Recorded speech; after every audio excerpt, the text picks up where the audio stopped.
Olá, gente, tudo bem? Vamos lá dar continuidade à nossa disciplina de enfermagem em saúde da mulher e hoje nós vamos falar sobre prevenção ao câncer de colo do útero, né? Hoje, infelizmente, muitas mulheres ainda estão morrendo por conta do câncer do colo do útero. Lá no tópico 1 da apostila de vocês fala o seguinte: conceito, epidemiologia e fatores associados.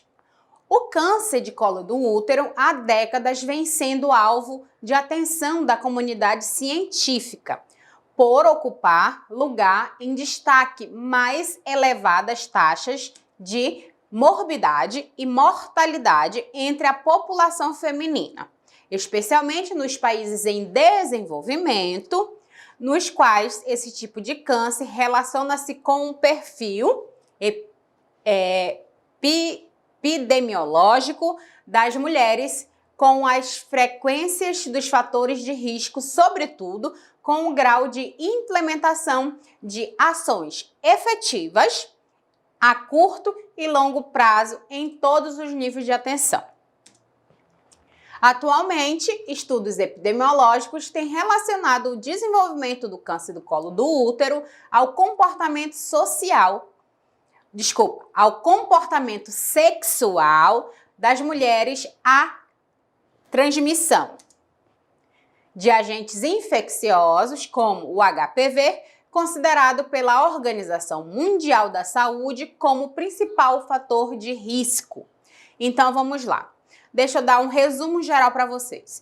Infelizmente, hoje, nos países que estão em desenvolvimento, que inclui o nosso, né, o Brasil, ainda existem muitas mulheres que não cuidam, que não se cuidam, né? Que não procuram assistência em relação ao cuidado que nós temos que ter com o nosso aparelho reprodutor feminino, né?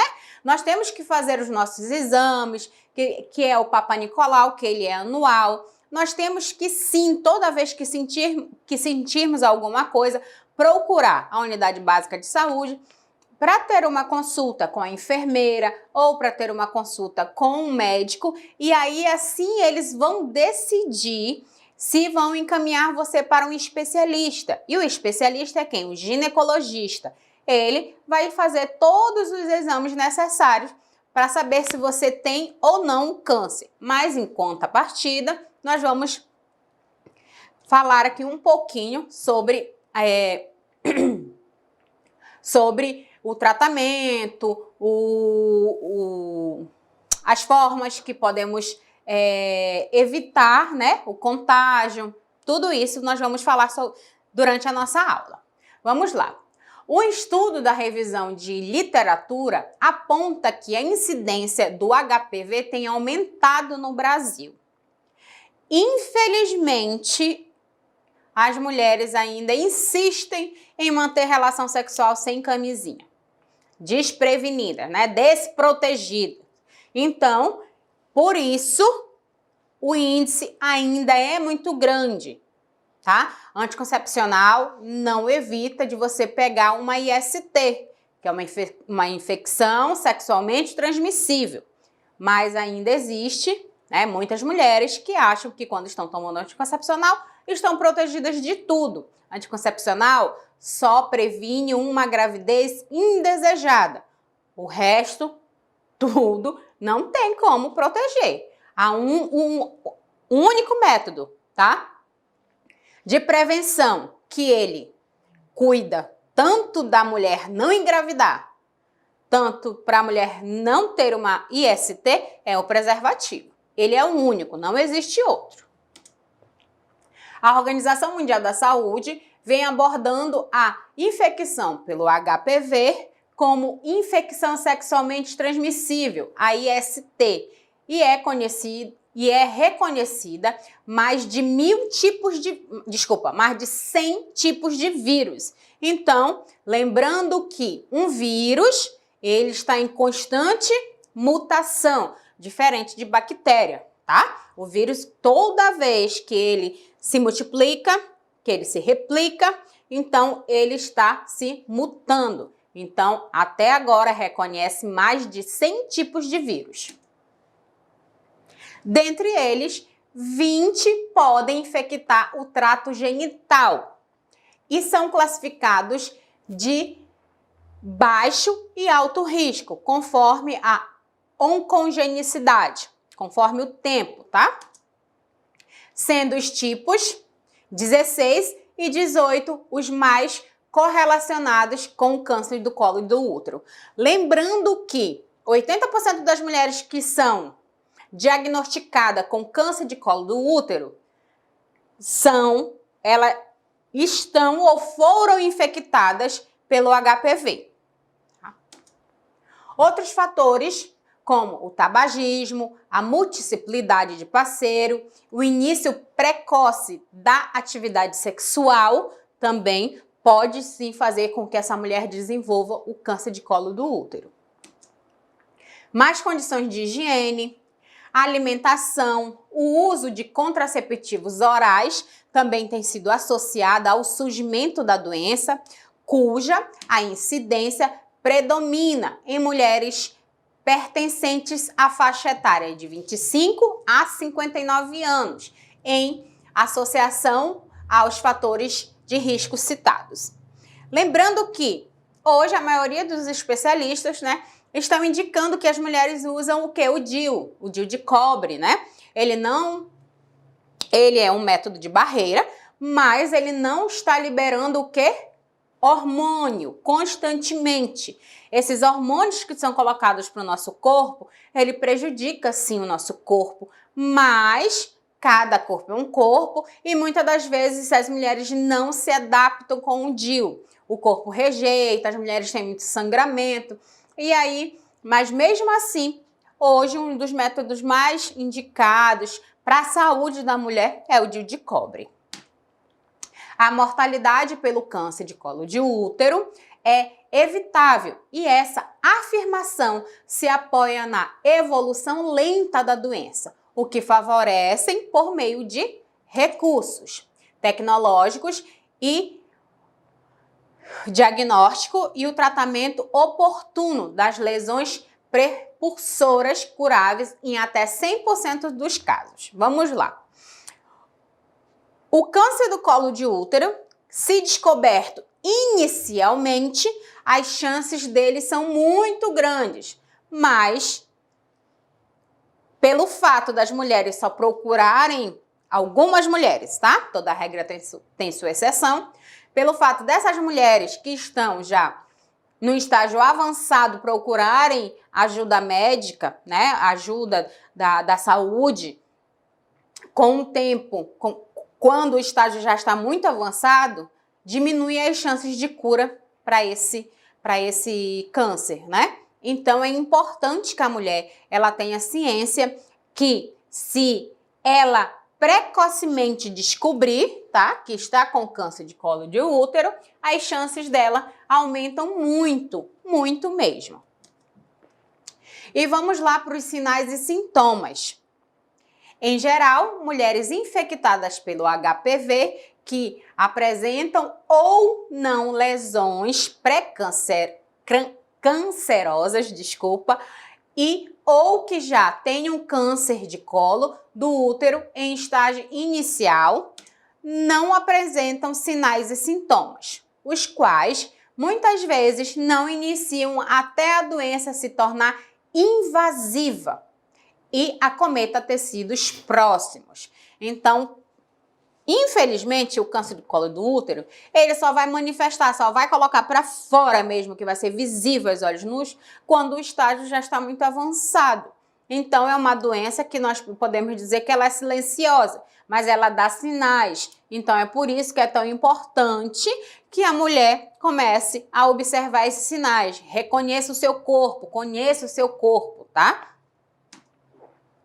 Da mesma forma, ocorre com o câncer da mama, Em estágios iniciais, a doença é, na maioria, assintomática, tá? Vou ter uma imagem bem bonitinha aqui para vocês verem. Bem aqui, ó, é o nódulo, Que é uma mama que está com câncer.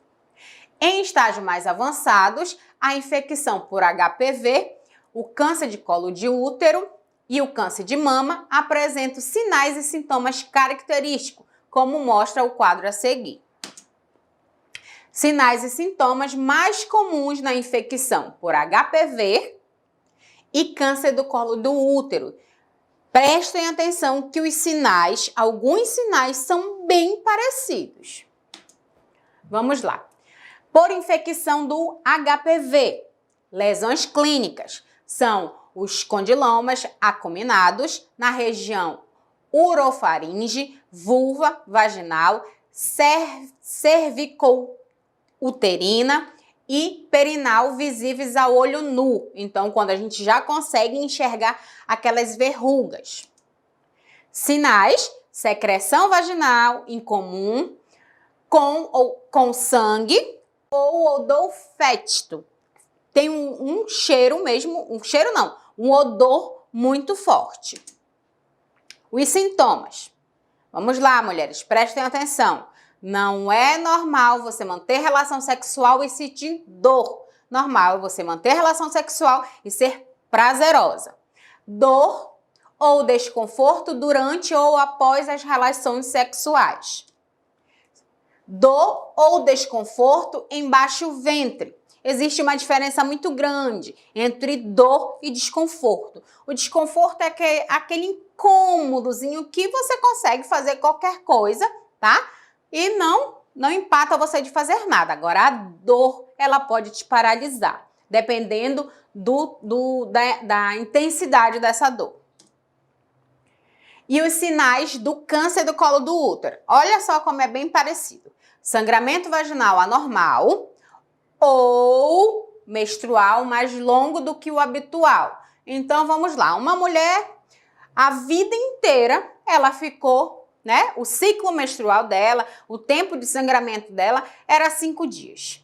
De repente, ela começa a sentir todos esses sinais e sintomas e o sangramento menstrual dela fica 10 dias, 15 dias. Opa, ela já tem que prestar atenção, tem que procurar um especialista. Secreção vaginal incomum, com um pouco de sangue ou odor fétido. Sangramento após a menopausa. Lembrando que a mulher só é considerada estar na menopausa, só se considera já a mulher está classificada como está na menopausa se ela estiver 12 meses sem ter um ciclo menstrual, sem estar menstruando, né? 12 meses ela não sangrou, não teve nenhum sangramento. Aí sim é considerado que ela está na menopausa. Dor ou desconforto durante ou após a relação sexual, tá vendo? Tem umas coisas que são bem parecidas. E esses sintomas do câncer do colo do útero. Dor e desconforto no baixo ventre também.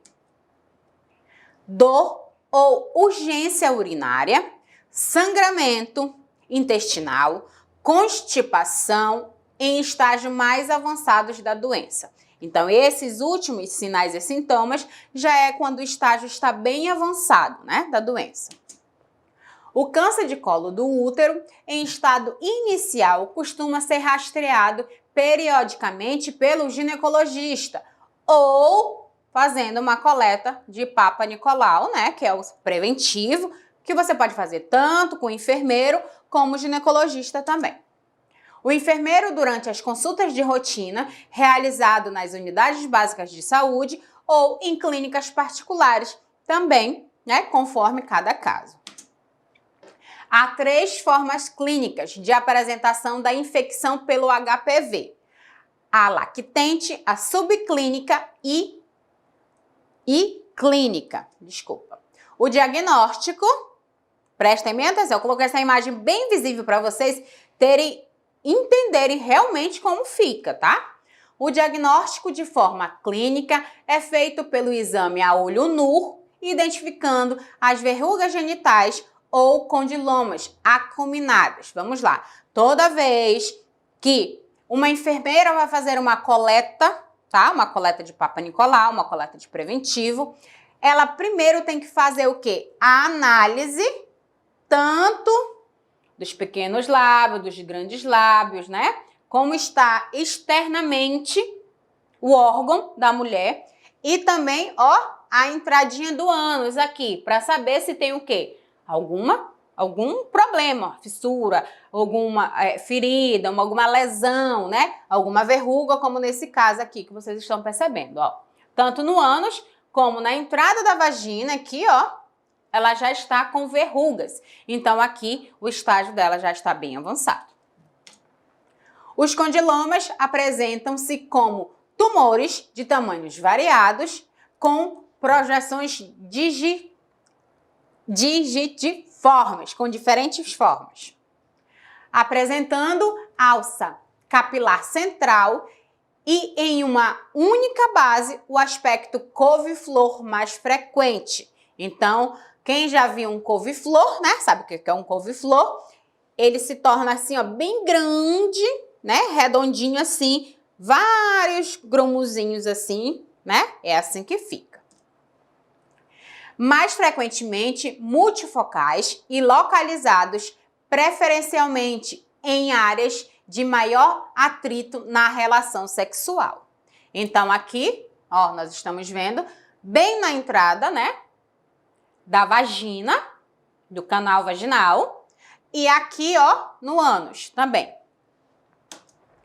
Pode ser assintomático ou associarem-se com prurido, coceira, dor ou ardor. É por isso que é tão importante as mulheres se olharem, gente. Não tem problema. Se você não consegue ver, pega um espelho, se olhem, se analisem, tá? Se percebam. Nós temos que nos amar. Então, primeiramente, eu tenho que me cuidar para depois eu gostar de qualquer pessoa. Lá no tópico 2, nós vamos falar sobre o diagnóstico, tratamento e prevenção de câncer cérvico-uterino, tá? Já a forma subclínica é diagnosticada por meio de exame citopatológico, da colposcopia e do exame de anotomatologia. Todos esses eu vou mostrar para vocês. Já a infecção latente, presença de cerca de 30% das mulheres, é diagnosticada por meio da biologia molecular. Para identificar as lesões causadas pela infecção do HPV, os exames mais realizados são os descritos que nós vamos ver agora. Vamos lá. O exame pélvico e história clínica, o exame da vagina, que é do colo, do útero e reto, por avaliação de espéculo, que é o Papa Nicolau, toque vaginal ou toque retal. Vamos lá. Ó, o espéculo, nós vamos o quê? Olhar o colo do útero dessa mulher, analisar.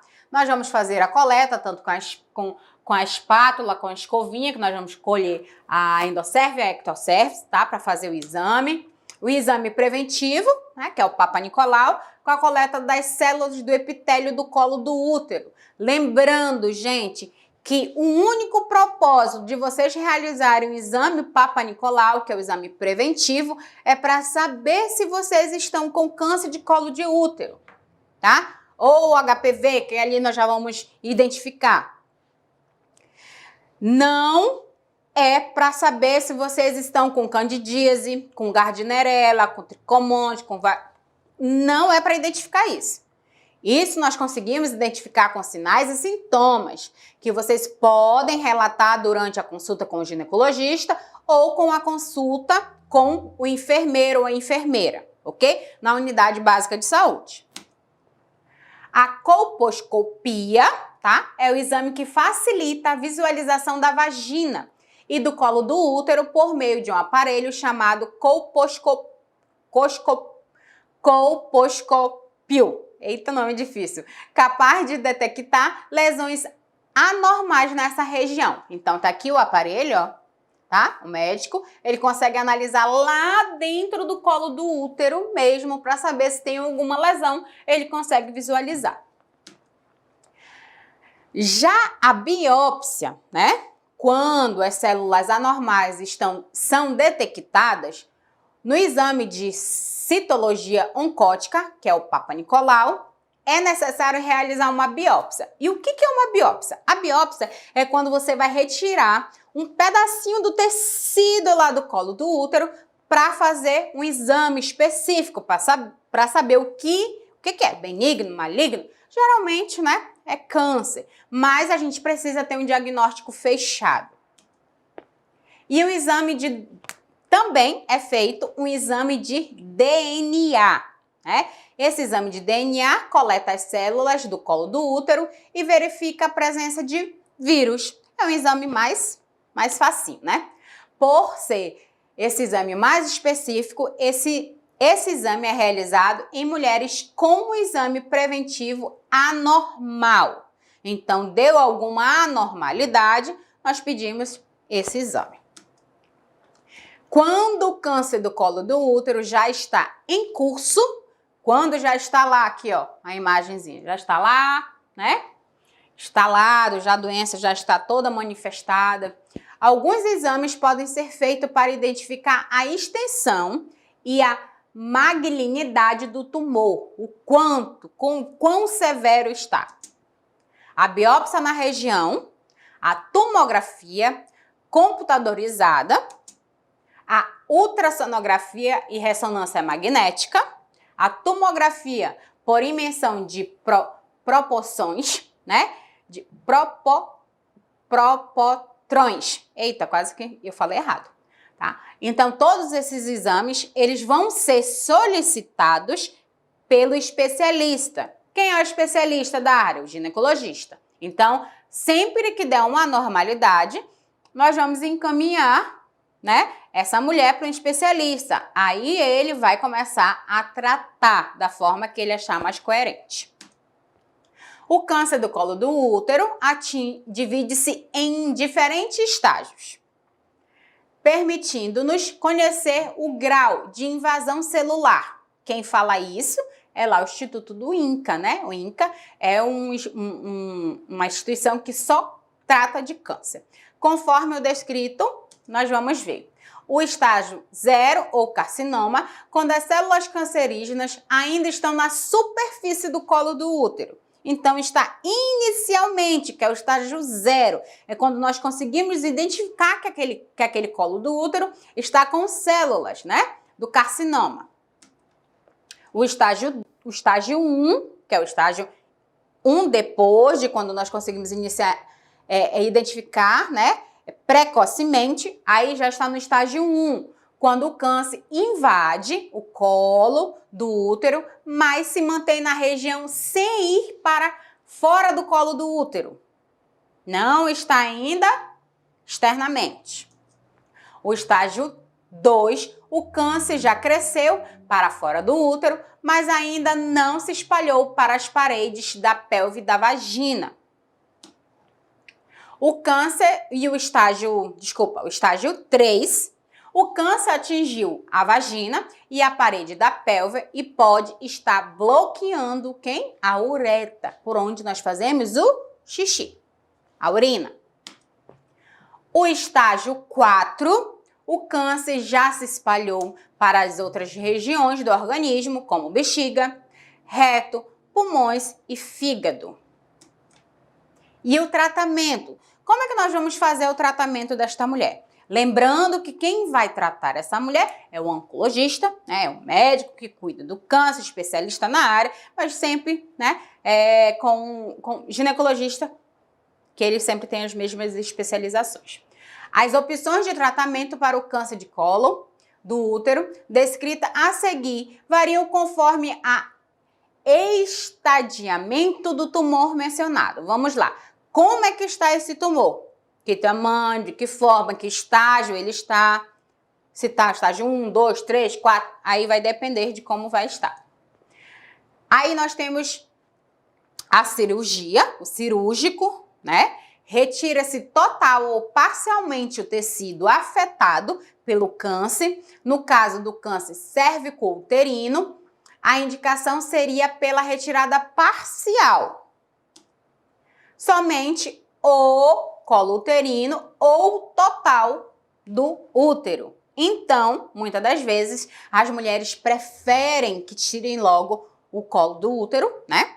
O colo uterino, para se livrarem logo do câncer, para não correr o risco de ter metástase, desse câncer retornar novamente. Então, elas muitas das vezes até preferem, e os médicos também preferem que seja assim, dependendo de cada caso, é um caso, ok? Situações denominadas com histerectomia simples e histerectomia radical, respectivamente.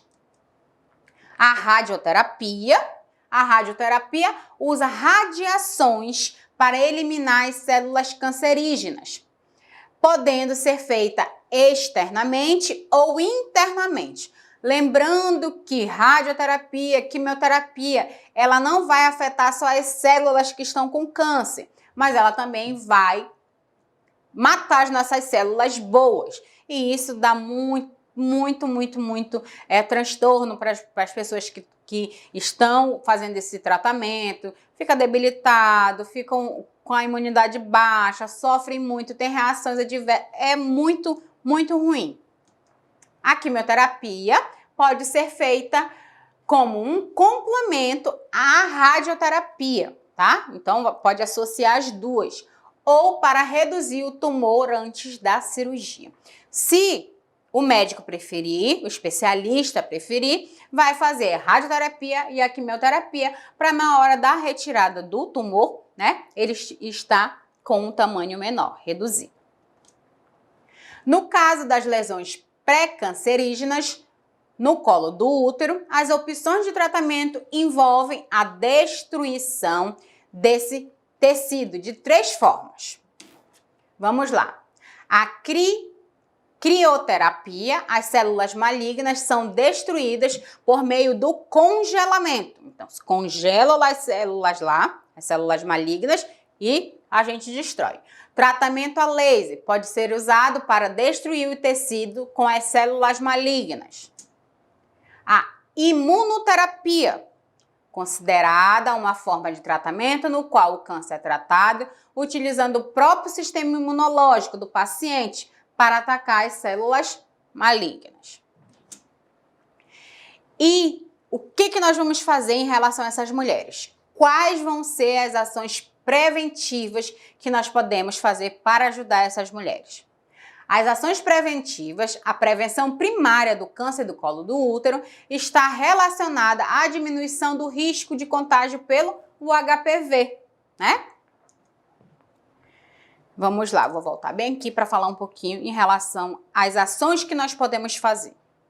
Dentro da unidade básica de saúde, a equipe de enfermagem, claro, junto com os técnicos de enfermagem, os auxiliares, a enfermeira, elas podem trabalhar com palestra, orientações para essas mães, para essas mulheres em relação ao tempo, tá? Que ela tem que fazer a coleta do preventivo, pedir para que essa mulher venha mais vezes fazer as consultas, não esperar o quadro agravar, tá? Qualquer coisa que a mulher estiver sentindo que for anormal, aquilo que ela considera normal, ela tem que procurar sim a unidade básica de saúde, fazer uma consulta com o enfermeiro ou uma consulta com um clínico que estiver lá e falar o que está sentindo. Quanto antes se tratar, tá? Quanto antes se tratar sinais e sintomas, quanto antes essa mulher descobrir o que ela está sentindo, melhor. Porque pode não ser câncer, mas pode ser outra coisa que ela resolve bem facilmente, né? Se procurar o que? O atendimento precocemente, trabalhando com prevenção. O mal do Brasil, né? O mal do Brasil é que nós não trabalhamos com prevenção. A gente só trabalha com reabilitação, né? Com tratamento. Então, a gente só trata a pessoa. Por quê? Porque, infelizmente, as pessoas só procuram quando já estão nas últimas do atendimento, né? Não tem aquele hábito de todo ano realizar o seu exame para saber se está tudo legal. Se for uma mulher que tem múltiplos parceiros, que não usa preservativo, ainda mais ela tem que ter um cuidado redobrado em relação a isso, que já está fazendo errado por não usar o preservativo e ainda não cuidar, né? Aí se torna uma falta de quê? De amor. Então, as mulheres, elas têm que ter a consciência de que se cuidar, fazer o exame, o autoexame da mama, o exame ginecológico anualmente é uma forma de amor, tá? É um ato de amor consigo mesmo.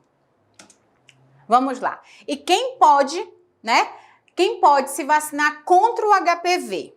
Lembra que há tempos atrás aí, né, o Ministério da Saúde liberou vacina, né, para as meninas e para os meninos em relação ao HPV e muitos pais não quiseram vacinar seus filhos, porque surgiu N notícias, né, que fazia mal, que ia acontecer isso, que as meninas iam querer manter relação sexual mais cedo. Gente, por favor, nós como profissionais da saúde, nós temos o dever e a obrigação de falar, de conscientizar essa população que toda vacina que é liberada pelo Ministério da Saúde é comprovada, tá? Ela é analisada, os efeitos são benéficos. Não, ninguém vai liberar uma vacina assim sem ter um fundamento, senão, né, a nossa vacina aí do Covid já tinha sido liberada, porque existem N vacinas em andamentos, mas não se tem o que é comprovação da eficácia. Meninos e meninas, olha a diferença, tá? Meninos e meninas, homens e mulheres, de 9 a 26 anos, vivendo com HPV, AIDS, transplantados de órgãos sólidos e medula óssea e pacientes oncológicos, administrar 3 doses da vacina, com intervalo de 2 meses entre a primeira e a segunda dose e 6 meses entre a primeira e a terceira dose. Lembrando que a vacina do HPV está disponível na unidade básica de saúde. Se você ainda não levou os seus filhos, a sua filha e o seu filho, procure o atendimento o mais rápido possível, porque está lá na caderneta do adolescente, tá? Tá lá no calendário de vacinação. E vamos lá falar das nossas atribuições. As atribuições do técnico de enfermagem e do auxiliar de enfermagem. O que nós temos que fazer para ter um atendimento de qualidade? Participar das ações de prevenção de fatores de risco, né? Palestra, incentivar, toda vez que essa mulher for atrás de um atendimento, já oferecer a camisinha. Muitas das vezes as mulheres, elas têm vergonha, gente, de ter camisinha dentro da bolsa, vergonha de pegar a camisinha no posto. Por favor, abram a mente de vocês. Nós estamos em 2020 já, tá? Não tem mais esse negócio de mulher ter vergonha de ter camisinha dentro da bolsa, não. Vergonha é não ter camisinha dentro da bolsa. Isso é vergonhoso. Incentivar o hábito de vida mais saudável, comer, alimentar adequadamente, realizar cuidados norteado por um plano assistencial elaborado pelo enfermeiro da unidade de saúde ou em domicílio, de acordo com as necessidades do usuário, de acordo com a necessidade do paciente, do cliente, assim, né? Nós vamos fazer um plano, né? Um plano assistencial para cada indivíduo é diferente. Existem mulheres que precisam ser acompanhadas, fazer o rastreamento, né? Se já tiveram antecedentes, né, familiares com câncer, então essa mulher ela precisa ser acompanhada mais de perto, porque ela pode ter predisposição a desenvolver. Então isso tudo tem que ser levado em consideração. Participar do gerenciamento dos insumos necessários para a adequada realização dos exames citopatológicos, que são exames, né, preventivos. Contribuir, participar e realizar atividades de educação em saúde, né? Vamos educar, conscientizar essas mulheres com a importância de fazer o preventivo, com a importância de fazer o autoexame, isso tudo é importante. Auxiliar no encaminhamento dos exames, logística da unidade. Então, lembrando que o técnico de enfermagem, ele vai estar constantemente auxiliando o enfermeiro. Então, ele precisa, sim, saber o passo a passo de cada exame. Mas, contudo, lembrando que a coleta do preventivo, a coleta do Papai Nicolau, é o quê? Atribuição privativa do enfermeiro. Quem pode coletar é o enfermeiro, certo? o técnico e o auxiliar vão fazer o quê? Dar assistência para o enfermeiro. Tá ali do lado, auxiliando, tá? Abrindo os materiais. O enfermeiro vai estar com uma luva estéreo para fazer o procedimento. Então, ele vai estar lá ajudando, pegando o material, né? Colocando na laminazinha, botando dentro do vidro para fazer a entrega para o laboratório, né? De forma correta. Fazendo o acolhimento desta mulher também, explicando o exame para ela. Então, por isso que é tão importante que os técnicos de enfermagem tenham esse feeling de querer aprender um pouquinho a mais, sempre um pouquinho a mais, tá? Para ajudar o enfermeiro, ok? Então, vamos lá. Essa foi a nossa aula, tá? Eu espero que vocês tenham gostado e fica aqui, tá? Mais um pedido. Mulheres, por favor, façam o exame de vocês anualmente, tá? É uma vez por ano.